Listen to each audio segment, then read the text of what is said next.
बिस्मिल्लाहिर्रहमानिर्रहीम। अस्सलाम वालेकुम क्लास टेंथ उम्मीद करता हूँ खैरियत से होंगे। आज के लेक्चर का आगाज़ करते हैं। आज के लेक्चर में हमने मैशक नंबर 3 या 2 उसको हल करना है, लेकिन उससे पहले कोई थ्योरी है उसको डिस्कस करते हैं। थ्योरी में सबसे पहले है कालमों की अकसाम, टाइप्स ऑफ मैट्रिसेस। कालम जो है मुख्तलिफ किस्म के होते हैं, कुछ अकसाम आपकी बुक में दी गई हैं, इसको हम डिस्कस करते हैं। सबसे पहले कतारी कालम, ऐसा कालम जिसमें सिर्फ एक ही कतार हो, कतारी कालम कहलाता है। मसलन ये हमारे पास कालम ए है 1 4 7, इसमें क्या है, एक ही कतार है, ये कतारी कालम है। इस तरह फर्ज करें कालम सी हमारे पास है 5, तो ये भी क्या है, कतारी कालम है। इस तरह हमारे पास कालम डी है 2 8, तो इसमें भी क्या है, एक ही कतार है, तो ये क्या है, कतारी कालम की एग्जांपल्स हैं। कालमी कालम, ऐसा कालम जिसमें सिर्फ एक ही कालम हो, कालमी कालम कहलाता है। एक ही कालम, फर्ज करें हमारे पास कालम डी है 1 7 8, एक ही कालम है, ठीक है, इसलिए क्या है, कालमी कालम है। इस तरह फर्ज करें हमारे पास कालम ई है 3, तो ये क्या है, कालमी कालम, एक ही कालम है। तो इस तरह का जो कालम होगा वो कतारी कालम में भी आ सकता है और काल में भी आ सकता है। ठीक है जी स्टूडेंट, तो ऐसा कालम जिसमें सिर्फ एक ही कालम हो उसे हम क्या बोलते हैं, कालमी कालम। सिफरी कालम, ऐसा कालम जिसके तमाम अरकान सिफर के बराबर हो, सिफरी कालम कहलाता है। और सिफरी कालम को ओ से रिप्रेजेंट किया जाता है, कैसे, ओ से 0 0 0 0, ये सिफरी कालम, इसको इस तरह लिख सकते हैं सिफरी कालम।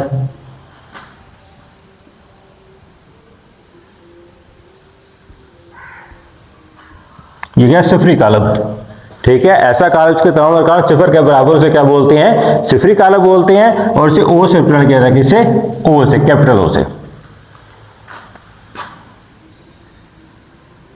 ये बड़ा ओ लिखना थोड़ा सा।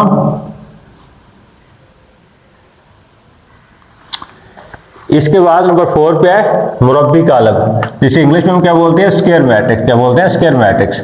ऐसा कालम जिसकी कतारों और कालमों की तादाद बराबर हो, मुरब्बी कालम कहलाता है। फर्ज करें कालम ए हमारे पास है 2 4 8 -1, तो देखेंगे स्टूडेंट, इसमें क्या है, 2 कतारें हैं और 2 ही क्या है, कालम है, तो ये क्या है, मुरब्बी कालम है। इस तरह कालम बी हमारे पास है -2, तो इसमें एक कतार एक कालम, तो ये मुरब्बी कालम है।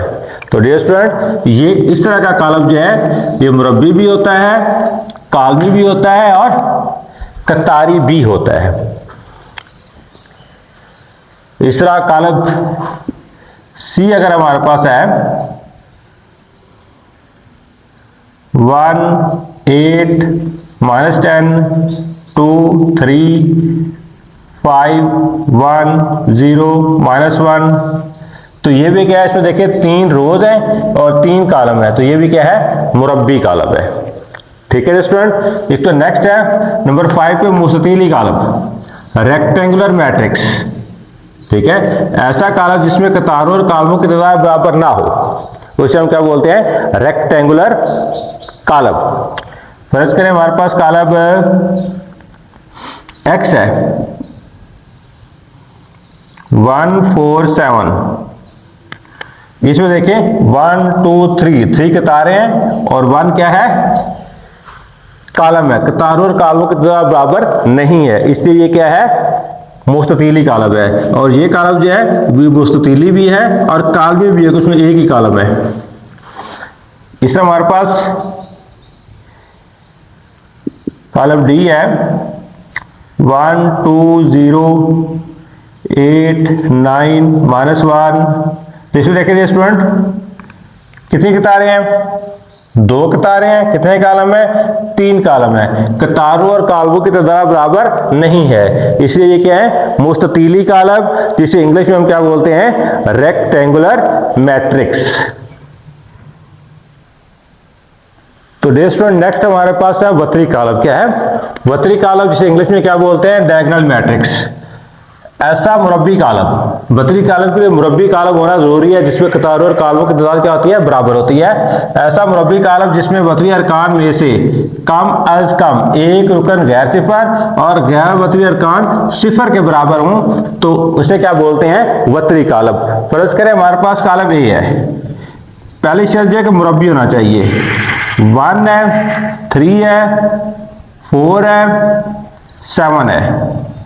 अब एक मुरब्बी कॉलम है, इसमें ये वाला जो रुकन है, ये वाले ऐसे जो हैं, इन्हें वक्री अरकान बोलते हैं, इन्हें क्या बोलते हैं, गैर वक्री अरकान बोलते हैं।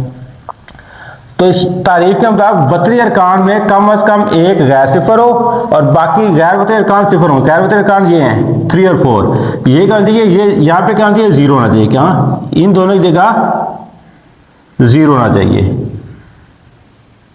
अब क्या बन गया, ये गैर वक्री अरकान, वक्री कॉलम बन गया। क्या बन गया, वक्री कॉलम। अब इसमें यहाँ पे दोनों रुकन जो है वो क्या हो सकते हैं, गैर सिफर हो सकते हैं। अगर इसमें से एक रुकन गैर सिफर हो जाए तब भी ये क्या होगा, वक्री कॉलम ही कहलाएगा। फर्स्ट का इस तरह B 2 है, 0 0 4। अगर इसकी जगह भी 0 आ जाए यहाँ पे तब भी ये क्या है, वक्री कॉलम है, क्योंकि वक्री अरकान में जो है वो एक गैर सिफर है। सारे वक्री अरकान गैर सिफर हो जाए तो भी ठीक है, लेकिन कम से कम एक वक्री रुकन जो है उसका गैर सिफर होना जरूरी है। ठीक है, यहाँ पे वक्री अरकान दोनों जो हैं वो क्या हैं, गैर सिफर है। यहाँ पे सिर्फ एक गैर सिफर है, तो ये भी वक्री कॉलम है, ये भी वक्री कॉलम है। इस तरह कॉलम डी हमारे पास है 1 0 0 0 2 0 0 0 3। अब इसमें देखें ये वक्री अरकान है, ये वाले तीनों क्या हैं, गैर सिफर है, तो लिहाजा ये क्या है, वक्री कॉलम है। हाँ, अगर मैं यहां पे इसकी जगह 0 लिख दूं तब भी क्या है, ये वक्री कॉलम ही रहेगा। इन दोनों में से एक और की जगह मैं लिख दूं अगर 0 तो फिर भी वक्री कॉलम रहेगा। अगर दोनों 0 कर दूं फिर ये वक्री कॉलम नहीं रहेगा, फिर ये सिफरी कॉलम बन जाएगा। ठीक है, तो वक्री अरकान जो हैं उनमें से कम एक का गैर सिफर होना जरूरी है। सारे भी गैर सिफर हो सकते हैं, लेकिन कम से कम एक का गैर सिफर होना जरूरी है। तो ये क्या होता है, वक्री कॉलम या डायगोनल मैट्रिक्स। इस पर स्केलर कॉलम है, ठीक है, स्केलर मैट्रिक्स, जैसे गैर सिमती कॉलम भी बोलते हैं। ऐसे वक्री कॉलम, स्केलर कॉलम के लिए वक्री कॉलम होना जरूरी है और वक्री कॉलम के लिए मुरब्बी कॉलम होना जरूरी है। यदि स्केलर कॉलम या मुरब्बी कॉलम भी होगा। ठीक है, ऐसे वक्री कॉलम जिसमें वक्र के अरकान बराबर और गैर सिफर हों, स्केलर कॉलम कहलाता है। वक्र के अरकान ये वाले, ये बराबर होने चाहिए। फर्ज करें हमारे पास कॉलम ई है 3 0 0 3, वक्री अरकान बराबर है, तो ये क्या है, स्केलर मैट्रिक्स है। इस तरह हमारे पास कॉलम F है √2 0 0 √2, तो ये भी क्या है, स्केलर कॉलम है। इस तरह हमारे पास कॉलम B, कोई B कॉलम है हमारे पास, वो इस तरह फर्ज कर लें जी, -2 है, 1 है, 0 है, -2 है। अब देखें स्टूडेंट, इसमें जो वक्री अरकान जो हैं वो तो बराबर हैं, लेकिन जो गैर वक्री अरकान है वो सारे 0 नहीं है, यानी कि वक्री कॉलम ही नहीं है। तो ऐसा वक्री कॉलम नहीं होगा, वो कभी स्केलर कॉलम भी नहीं हो सकता। तो वक्री कॉलम बनाने के लिए यहां मुझे क्या करना पड़ेगा, 0 लगाना पड़ेगा।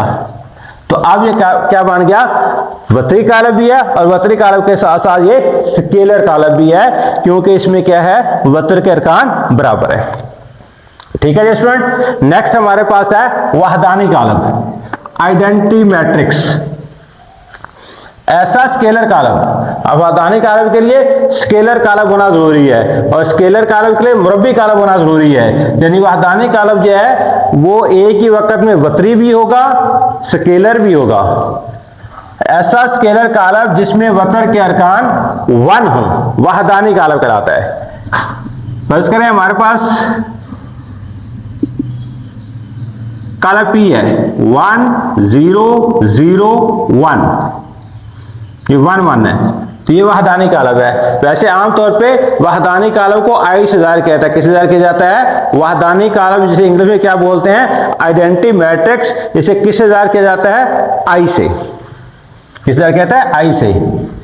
तो आई लिख रहे हैं यहां पे, ठीक है। तो इसका मर्तबा जो है 2/2 है, जिसे I2 भी कह सकते हैं।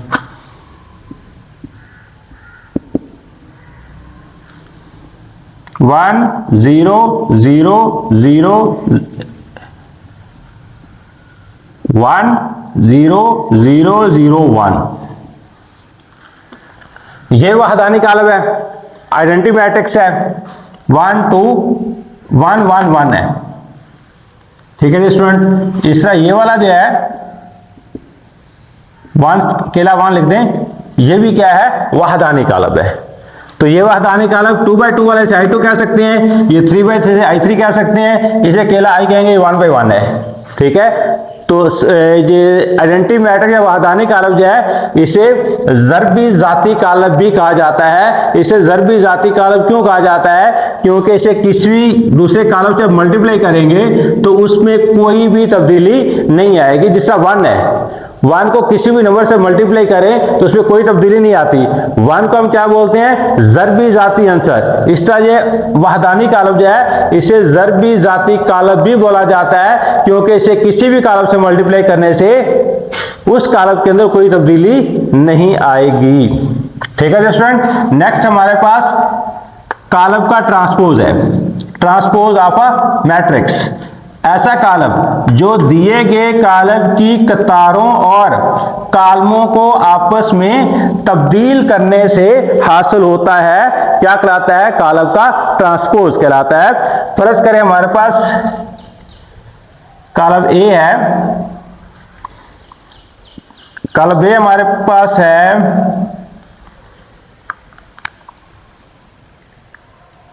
2 3 4 5। अब इसका ट्रांसपोज, ट्रांसपोज के लिए ऊपर छोटा टी लिखते हैं। क्या होगा ट्रांसपोज, ये कतार है, इसका क्या बना देंगे, कालम। ये कतार है, इसका क्या बन जाएगा, कालम। तो ये क्या है, दूसरे कालम का ट्रांसपोज। ठीक है, ऐसा कालम जो कतारों और कालमों को आपस में तब्दील करने से बनता है। ये कतार थी, इधर कालम बन गया, ये कतार थी, इधर कालम बन गया, तो इसे क्या बोलेंगे, ट्रांसपोज। इस तरह हमारे पास कालम B इज इक्वल टू है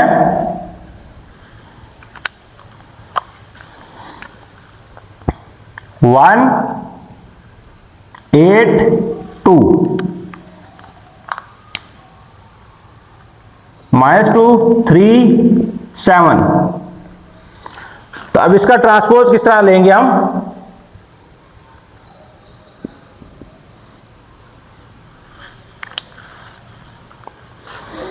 ये यहां पे क्या है, कतार, इसे क्या बना देंगे, कालम। इस तरह ये कतार है, इसका बन जाएगा कालम।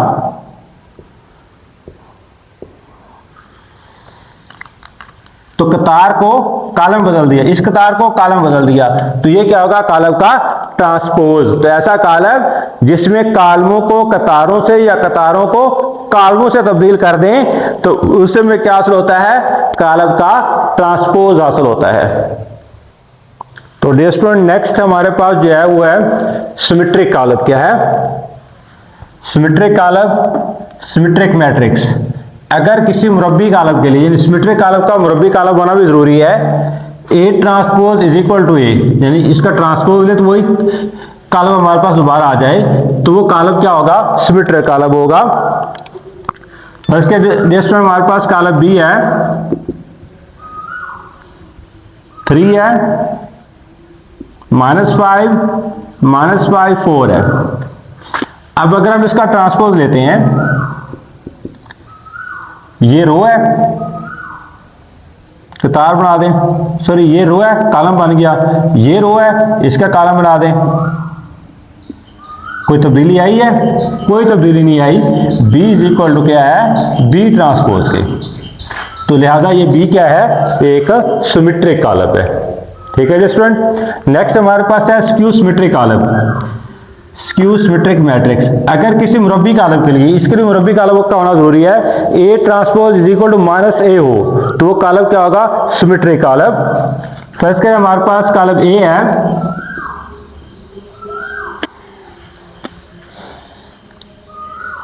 जीरो है, 102 है,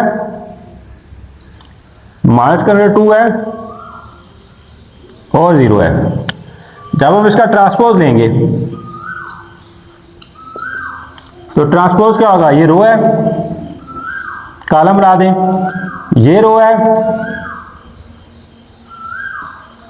कॉलम बना दें। अब अगर माइनस से हम देखते हैं, ठीक है, माइनस से कैसे होगा, साइन चेंज कर देंगे, 0 -2, ये 102 हो जाएगा और ये 0 हो जाएगा। इसकी साइन चेंज होगी, ये प्लस था माइनस हो गया, ये माइनस था प्लस हो गया। अब देखिए ए ट्रांसपोज और ए में कोई डिफरेंस नहीं है, ठीक है। ए ट्रांसपोज इज इक्वल टू किसके है, -a के। लिहाजा ऐसा कॉलम क्या होता है, स्क्यू सिमेट्रिक कॉलम्स को बोलते हैं, जिसका ट्रांसपोज लें और इसका नेगेटिव लें, दोनों इक्वल हो। किसी कॉलम का ट्रांसपोज और उसका नेगेटिव दोनों इक्वल आ जाएं, तो हमारे पास जो वो कॉलम होगा उसे हम क्या कहेंगे, स्क्यू सिमेट्रिक कॉलम। नेक्स्ट हमारे पास है मनफी कॉलम, नेगेटिव मैट्रिक्स। किसी कॉलम के हर रुकन को -1 से ज़रब देने से इस कॉलम का मनफी कॉलम हासिल होता है। फर्ज करें हमारे पास कॉलम बी है, 1 -2 है, 5 है, 0 1 3 है, 2 5 7 है। तो इसका नेगेटिव बी किस तरह हासिल होगा, तो नेगेटिव बी के लिए क्या करेंगे, नेगेटिव बी के साथ नेगेटिव लगाएंगे, -1 से मल्टीप्लाई कर देंगे। -1 से मल्टीप्लाई करने का मतलब है कि सिंपल इनकी साइन चेंज कर दें। ये +1 है, -1 हो जाएगा, ये -2 है, +2 हो जाएगा, प्लस का 5 है, -5 हो जाएगा, ये 0 0 ही रहेगा, 1 है, -1 हो जाएगा, 3 है, -3 हो जाएगा, 2 है, -2 हो गया, 5 है, -5 हो गया, 7 है, -7 हो गया। ठीक है स्टूडेंट। तो ये इस तरह क्या होता है, नेगेटिव मैट्रिक्स यानी कि मनफी कॉलम हासिल होता है जब किसी कॉलम के तमाम अरकान को क्या करें, -1 से मल्टीप्लाई कर दें। -1 से मल्टीप्लाई करने का मतलब यह है कि सिंपल हमने क्या करना है, उनकी साइन चेंज करनी है, प्लस हो तो माइनस कर देना है, माइनस हो तो प्लस कर देना है, तो हमारे पास नेगेटिव मैट्रिक्स आ जाएगा। ठीक है जी स्टूडेंट, ये था कॉलमों की अकसाम। ठीक है, 12 कॉलमों के अकसाम जो है वो हमने डिस्कस की। अब इन 12 कॉलमों के अकसाम की बुनियाद पे एक्सरसाइज 3.2 जो है उसको सॉल्व करते हैं, जिसका क्वेश्चन 1 यहाँ पे लिखा हुआ है। सवाल नंबर 1 है, कॉलमों की शिनाख्त करें। इन कॉलमों की शिनाख्त करनी है कि कौन से कॉलम है। जैसे कि कॉलम ए है 5 7 8, तो ये कौन सा कॉलम है, एक ही रो है, तो इसे क्या कहेंगे, कतारी कॉलम। क्या कहेंगे, कतारी भी कह सकते हैं और मुस्ततीली भी कह सकते हैं, कतारी भी और मुस्ततीली भी, क्योंकि इसमें कॉलम कितने हैं, 3 है, कतार 1 है, तादाद बराबर नहीं है, मुस्ततीली एक कतार की बुनियाद पे कतारी भी कह सकते हैं। ये b = 0, इसका 0 है, तो ये सिफरी कालब होगा। क्या होगा? सिफरी कालब होगा। वैसे इसको कालमी कालब, एक कालम है, कतारी कालब एक कतार है, एक कालम एक कतार है, मुरब्बी कालब भी कह सकते हैं, लेकिन इसको सबसे बेहतर कहना सिफरी कालब है, क्योंकि इसका रुकन जो सिफर है। ठीक है, इसे सिफर कहेंगे, सिफरी कालब सॉरी। C1001, ये भी हमने थोड़ी देर पहले डिस्कस किया था, ये वहदानी कालब है। कौन सा है? वहदानी, आइडेंटिटी मैट्रिक्स, वहदानी कालब, जिसे ज़रबी जाती कालब भी कहते हैं। ये देखें कालब डी है 000, तो सारे काम 0 हैं, तो क्या होगा? सिफरी। वैसे मुरब्बे में भी आ सकता है, लेकिन तमाम अरकान चूंकि सिफर है, इसलिए सिफरी कहना ज्यादा बेहतर है। ये एक कालम है, क्या कहेंगे इसको? कालमी, कालमी, या फिर इसको मुस्ततीली भी कह सकते हैं। कालम एक है, इस बुनियाद पे कालमी। कतारें कितनी हैं? 1 2 3 कतारें हैं, एक कालम है, बराबर नहीं है, इस बुनियाद पे इसको मुस्ततीली भी कह सकते हैं। इस तरह कालम एफ जो है, ये भी सेम इस तरह का है, इसे कालमी भी कह सकते हैं और मुस्ततीली भी, कालमी भी कह सकते हैं और मुस्ततीली कालम भी कह सकते हैं। ठीक है स्टूडेंट, ये था क्वेश्चन नंबर 1। उम्मीद है आप लोग अंडरस्टैंड कर रहे होंगे। अब हम मूव करते हैं क्वेश्चन नंबर 2 पे। तो डियर स्टूडेंट, हमारी एक्सरसाइज 3.2 जो है वो जारी है, इसको हम सॉल्व कर रहे हैं। इसका सवाल नंबर 2 है, कालमों की शिनाख्त करें। कालमों की शिनाख्त करनी है, ये कतारी हैं, कालमी हैं, मुरब्बी हैं, मुस्ततीली हैं, कौन से कालब हैं? तो ये देखें 5 3 4, तो ये कौन सा कालब है? ये मुस्ततीली कालब है। कौन सा है? मुस्ततीली।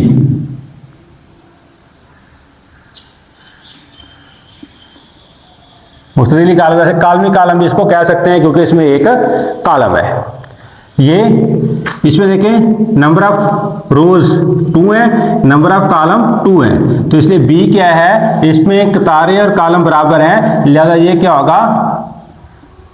मुरब्बी कालम। कौन सा होगा? मुरब्बी कालम होगा।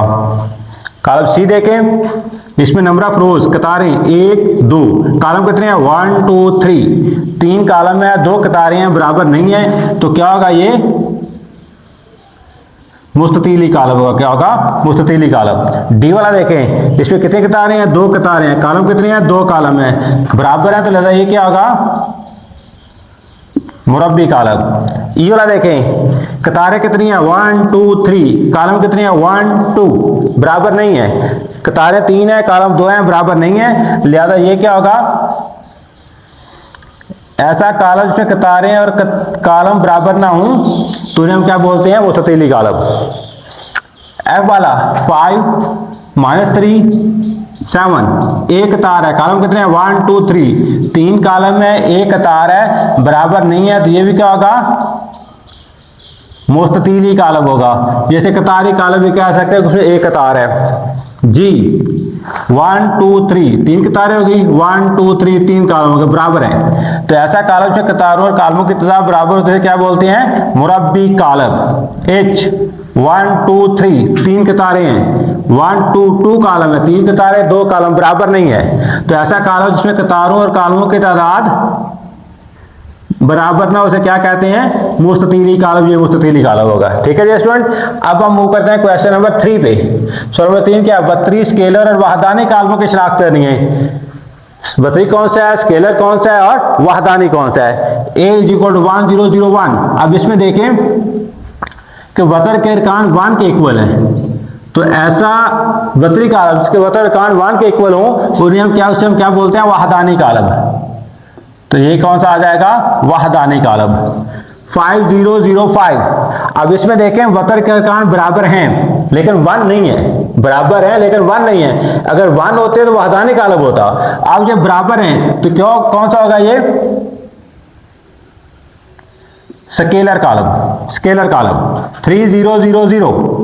अब इसमें वतरी अरकान जो हैं उसमें एक रुकन गैर सिफर है, लिहाजा ये क्या है? वतरी कालम है। कौन सा? वतरी कालम। Diagonal matrix 7006। इसमें देखें वतरी अरकान जो गैर सिफर हैं, ये भी क्या है? वतरी कालम है। Diagonal matrix E 2002। अब इसमें देखें ये इक्वल है, तो लिहाजा ये क्या है, वतरी अरकान इक्वल है। तो ऐसा वतरी कालब जिसके वतर के अरकान बराबर से हम क्या बोलते हैं, स्केलर कालब। तो ये आ जाएगा स्केलर। ठीक है जी स्टूडेंट, क्वेश्चन नंबर 4 पे मूव करते हैं। ट्रांसपोज मालूम करना है, इसका क्या करना है, ट्रांसपोज ए ट्रांसपोज क्या होगा, कैसे हासिल होगा ये ट्रांसपोज, ये कतार है, कॉलम बन जाएगा, ये कतार है, कॉलम बन गया, ये ट्रांसपोज होगा। इस तरह कॉलम बी का transpose, B transpose is equal to, ये रो है, इसका क्या बना दे, सॉरी ये कॉलम है, इसका क्या बना देंगे, रो बना देंगे, 3 7 6। तो ये हमारे पास क्या आ जाएगा, इसका ट्रांसपोज आ जाएगा। इसका सी है,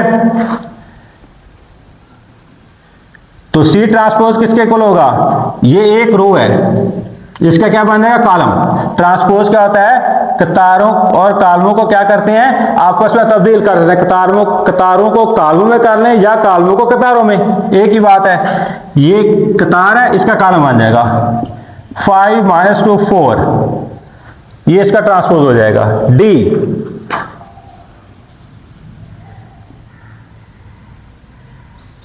तो डी का ट्रांसपोज क्या होगा, D transpose is equal to, अब ये देखें, ये कतार है, इसका कॉलम बनेगा, ये कतार इसका कॉलम, ये कतार इसका कॉलम बनेगा, ये कतार है 2 5 कॉलम बन गया, ये कतार 3 6 कॉलम बन गया, ये कतार है 4 7 कॉलम बन गया। तो ये क्या होगा, इसका ट्रांसपोज। ठीक है जी स्टूडेंट, ये क्वेश्चन नंबर 4 तक हमने सॉल्व कर लिया। अब आप मूव करते हैं क्वेश्चन नंबर 5 पे। सल्लु अलल हबीब सल्लल्लाहु अलैहि वसल्लम।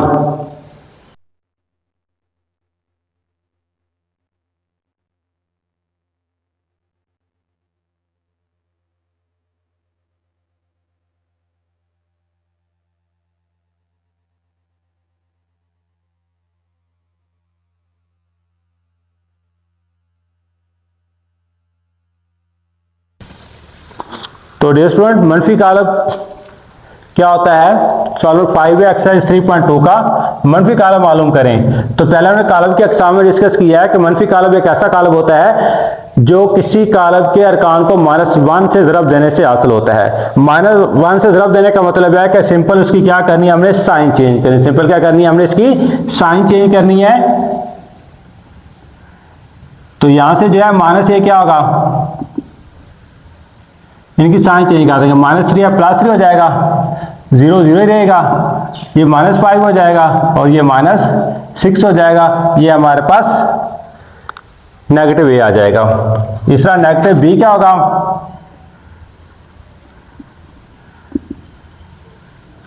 -3 है, +3 हो जाएगा, प्लस का 3 है, माइनस का 3 हो जाएगा, माइनस का 2 है, प्लस का 2 हो जाएगा, प्लस का 2 है तो माइनस का 2 हो जाएगा। ठीक है जी स्टूडेंट, ये मनफी बी बना लिया हमने। यहां से हमने क्या बनाना है, मनफी सी।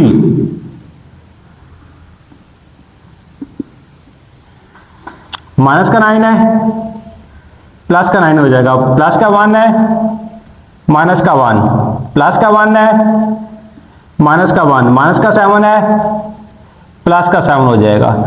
तो स्टूडेंट सिंपली हम क्या करेंगे, अलामतें चेंज कर देंगे तो हमारे पास क्या हो जाएगा, मनफी कालब आ जाएगा। इसके बाद सवाल नंबर 6 है, तस्दीक करें। इसके दो पार्ट हैं, क्या तस्दीक करनी है हमने, ए ट्रांसपोज का ट्रांसपोज इक्वल टू ए है, कालब ए में दिया हुआ है। तो पहले हम क्या करेंगे, ए का ट्रांसपोज लेते हैं।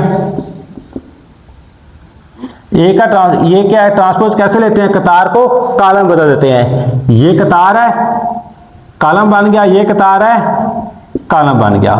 अब फिर इसका ट्रांसपोज है, ए ट्रांसपोज का ट्रांसपोज, ये कतार है, कॉलम बन गया, ये कतार है,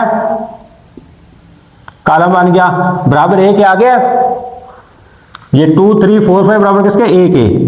तो ए ट्रांसपोज का ट्रांसपोज इज इक्वल टू किसके है, ए के है। तो यही हमने क्या करना था, प्रूव करना, तो हमने कर दिया। एंड पे क्या लिख लेंगे, हेंस प्रूव्ड, साबित हो गया। इसी तरह एक दूसरा पार्ट है इसका, बी ट्रांसपोज का transpose equal to B, column B दिया हुआ है तो पहले बी का ट्रांसपोज लेंगे, ये कतार है कॉलम बना देंगे, ये कतार है कॉलम बन जाएगा, फिर ट्रांसपोज है इसके ऊपर, ये कतार है कॉलम, ये कतार है कॉलम में तब्दील कर दें तो बराबर आ गया बी के, तो बी ट्रांसपोज का ट्रांसपोज इज इक्वल टू किसके आ गया है, बी के आ गया है। तो इसे क्या लिखेंगे हम, हैंस प्रूव्ड, जो हमें साबित करना था वो हमने साबित कर दिया। ठीक है स्टूडेंट, अब मूव करते हैं एक्सरसाइज 3.2 के लास्ट क्वेश्चन, क्वेश्चन नंबर 7 की तरफ। साबित करें कि L एक सिमेट्रिक कॉलम है, ये L एक कॉलम दिया हुआ है, हमने ये प्रूव करना है कि सिमेट्रिक कॉलम है। तो कॉलम के सामने हमने इसकी डेफिनेशन में पढ़ा हुआ है कि अगर किसी कॉलम का ट्रांसपोज उसी कॉलम के बराबर आ जाए तो वो कॉलम क्या होता है, सिमेट्रिक कॉलम होता है। तो हम देखते हैं, इसका ट्रांसपोज लेते हैं, L का ट्रांसपोज, ये रो है 2 3 4, ये बनेगा कॉलम, 3 -2 5 ये रो है, कॉलम बना देंगे, 4 5 0 रो है, कॉलम बना देंगे। तो अब देखिए L ट्रांसपोज L के इक्वल है 2 3 4 2 3 4, 3 -2 5 3 -2 5 4 5 0 4 5 0। तो लिहाजा L और उसके ट्रांसपोज में किसी किस्म का कोई डिफरेंस नहीं है, लिहाजा L क्या है, एक सिमेट्रिक कॉलम है। क्या लिखेंगे हम यहां के पे, चूंकि L transpose is equal to L है, इसीलिए L एक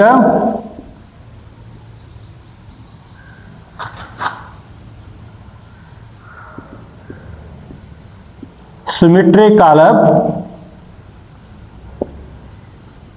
है। ठीक है डियर स्टूडेंट, इसके साथ ही हमारी एक्सरसाइज 3.2 जो है वो एंड हो गई।